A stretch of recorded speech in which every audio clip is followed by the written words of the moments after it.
Trenutno ti se na glavi nalazi kesa. Molim vas, skinite mu kesu sa glave.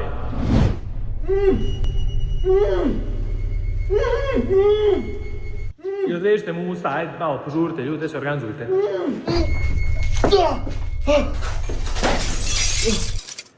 Ne znam si kidnapovat.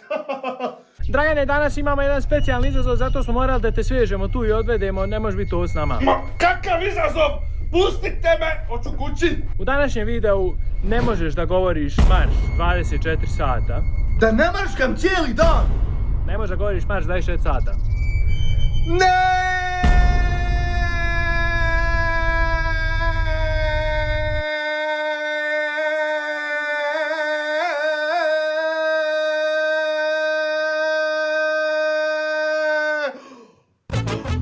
Ajde, dolazi vam čovječ, ajmo snimati, ajde.